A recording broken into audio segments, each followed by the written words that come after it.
L'évolution de la LK4 Pro, la LK4X, a de bonnes améliorations sur le papier, mais dans la réalité, c'est pas forcément le même constat. Salut tout le monde, c'est Camino KGY et aujourd'hui on va tester donc l'imprimante 3D LK4X de chez Longer. Dans le carton on trouve un sachet avec la visserie et outils, le câble d'alimentation, un petit peu de filament de test, une spatule, la documentation, le support de bobine, le détecteur de fin de filament, le montant préassemblé avec le hot end, mais le tout est déjà donc relié à la base, donc un petit peu plus compliqué à sortir du carton. On trouve un kit 3D Touch et l'écran tactile. Concernant le montage, on va visser le montant sur la base, donc par le dessous. On relie le plateau chauffant, l'écran qu'on visse sur l'avant. On relie et on fixe le kit de mise à niveau automatique du plateau 3D Touch sur le chariot. Puis on installe le détecteur de fin de filament et le support de bobine sur le dessus de l'imprimante. Concernant les caractéristiques, on a un volume d'impression de 220 par 220 par 250 mm. On a un écran tactile qui répond bien et se permet même des petites animations sur le menu. On a un détecteur de fin de filament. On a un plateau PUI magnétique flexible texturé. Le kit pour rajouter donc le système de mise à niveau automatique du plateau 3D Touch est un vrai plus et franchement facile à installer. On trouve des systèmes de tension de courroies sur l'axe X et Y. Une des caractéristiques esthétiques qui permet de reconnaître les imprimantes 3D de la marque Longer, ce sont leurs sortes de pilotis assez atypiques. La machine tourne grâce à une carte mère 32 bits avec driver silencieux de type TMC 2208 sur l'ensemble des axes, comme on peut le voir directement dans la machine. Alors une grosse évolution par rapport à la LK4 Pro, c'est déjà un passage à un direct drive qui permettra bien évidemment d'être plus précis déjà dans les extrusions et rétractions sans vraiment perdre ici en plus en termes de vitesse d'impression. Et le moins qu'on puisse dire, c'est que c'est assez massif et qu'on passe même tout juste derrière l'écran. Alors c'est sans doute bête à dire, mais les petites parties en plastique pour stopper donc le plateau et le positionner parfaitement en place sont vraiment bien pratiques. Comme ça, pas besoin évidemment de s'y reprendre à plusieurs fois pour les perfectionnistes du placement du plateau magnétique. Sinon au niveau du hot end, on a un extrudeur assez classique, donc avec un moteur qui est de style orbiteur, sans doute pour évidemment gagner un petit peu de poids sur le hot end.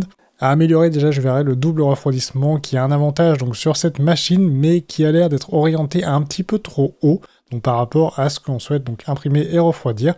Donc on verra ce que ça donne évidemment sur les tests, mais ce sera sans doute une pièce un petit peu à modifier pour tirer évidemment le meilleur parti. Surtout que ce qui est dommage, c'est qu'il a été évidemment travaillé en plus depuis la version LK4 Pro qui n'avait qu'un ventilateur donc à l'horizontale, si je me souviens bien.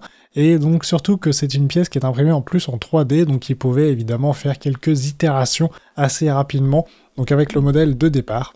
Alors je vous avouerai que j'avais donc commencé à essayer d'en faire une nouvelle version sous Fusion 360, mais par manque de temps en fait j'ai pas pu la terminer pour le moment en tout cas. Je verrai si je peux finir ça, mais je ne vous promets rien. La montée en température du plateau est plutôt homogène, on voit les vis de maintien donc, du plateau sur à peu près les 2 premières minutes, mais disparaît quand même assez rapidement. Donc on voit simplement des zones un petit peu plus froides, j'allais dire, dans les angles à l'arrière du plateau et surtout donc à gauche où se trouve évidemment le câble d'alimentation. Alors il manque peut-être 1 ou 2 degrés, mais franchement rien de bien méchant. Si on passe maintenant à des impressions de test, on peut voir que la base a été imprimée un petit peu loin du plateau, mais le cube, donc c'est quand même bien accroché au plateau PUI qui adhère vraiment bien pour le coup. Les surfaces sont très propres. Si on devait être un petit peu tatillon, on pourrait voir un léger ghosting sur l'axe Y, mais franchement, il faut quand même le chercher dans les reflets. L'intérieur des lettres est plutôt bien refroidi, on a la face du dessus qui est également bien lisse. Le benchy est vraiment beau pour le coup, la coque est franchement parfaite, les lignes sont bien dessinées et constantes, le haut de la cabine est bien refroidi sur ce test-là, on a peut-être un léger manque quand même un petit peu sur l'avant de la cabine, mais franchement rien à redire. Alors c'est là que le direct drive se révèle bien évidemment sur cette impression. Alors je vois pas non plus de sous ou surextrusion donc sur le dessus, mais on a juste quand même un léger manque de fusion donc des murs sur le carré à l'arrière de la cabine. Sur le test KGY, on voit apparaître un peu plus de soucis quand même liés au manque de refroidissement malgré qu'on ait quand même 2 blowers. Alors ça me semble pas forcément suffisant, il faudra sans doute quand même plus se retourner vers des fan ducts qui pourraient orienter le flux d'air un petit peu trop haut, plus sur évidemment l'impression. Les lettres sont bien dessinées mais manque de refroidissement à l'intérieur. On n'a pas de ghosting ou de rigging sur le côté.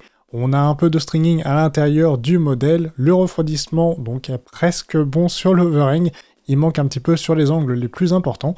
La surface de dessus est bien lisse sur les zones les plus étendues et un petit peu surextrudée donc sur les petites parties comme à la base du Z.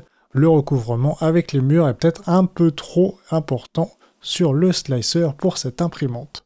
En guise de bilan, je dirais qu'on a une machine qui est quand même plutôt bien de base. On a une petite amélioration à faire sur le refroidissement et les résultats devraient être parfaits.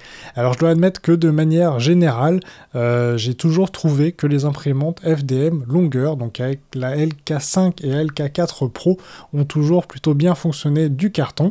Si vous n'avez pas franchement envie du coup de passer du temps à bidouiller, c'est sans doute une machine quand même à considérer. Une fois la question du fan duct imprimé en 3D un petit peu douteux, j'allais dire, réglé bien évidemment en amont. Et sur ce, je vous laisse et je vous dis à très bientôt dans une prochaine vidéo. Salut!